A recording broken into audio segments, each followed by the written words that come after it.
ফার্মেন্টেশনের শিল্পগত প্রয়োগ, রুটি, দই, বিয়ার বর্ণনা করুন। Describe the industrial applications of fermentation, bread, yogurt, beer.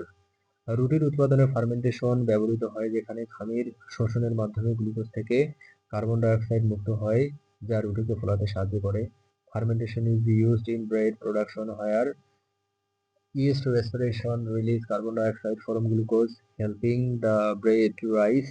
দই তৈরিতে ল্যাকটিক অ্যাসিড ব্যাকটেরিয়া দুধের ল্যাকটোজকে ল্যাকটিক অ্যাসিডে রূপান্তর করে যা দইয়ের স্বাদ ও টেক্সচার প্রদান করে। In yogurt production lactic acid bacteria convert lactose in milk into lactic acid giving yogurt its flavour and texture.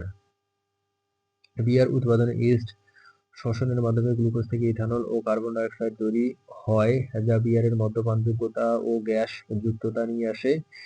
In beer production, yeast fermentation converts glucose into ethanol and carbon dioxide, providing alcohol content and carbonation. Fermentation পদ্ধতি খাদ্যকে দীর্ঘস্থায়ী করে তোলা ছাড়াও পুষ্টিমান বৃদ্ধি করে। Fermentation not only preserves food but also enhance its nutritional value.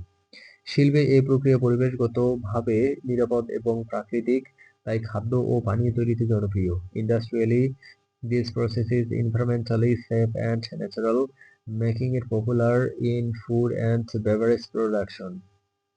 ফার্মেন্টেশনের মাধ্যমে উৎপাদিত পণ্যগুলোর স্বাদ, গন্ধ ও গুণাবলীতে বৈচিত্র্য আসে যা বাণিজ্যিক মূল্যের বৃদ্ধি করে। Fermentation products develop varied taste, aroma and quality, increasing commercial value.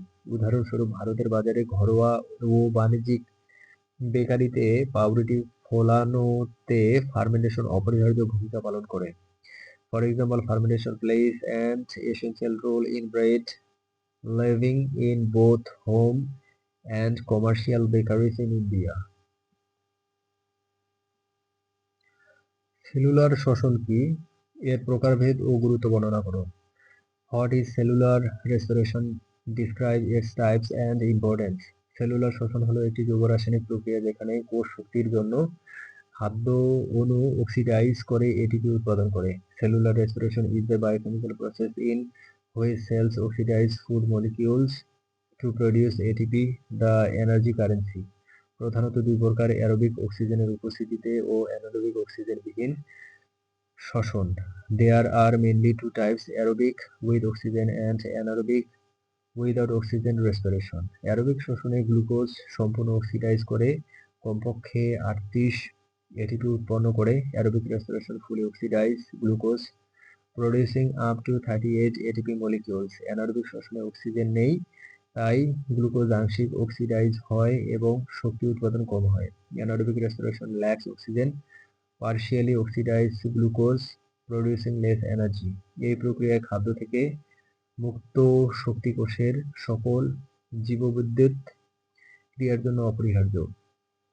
Energy released in this process is essential for all cellular biological activities.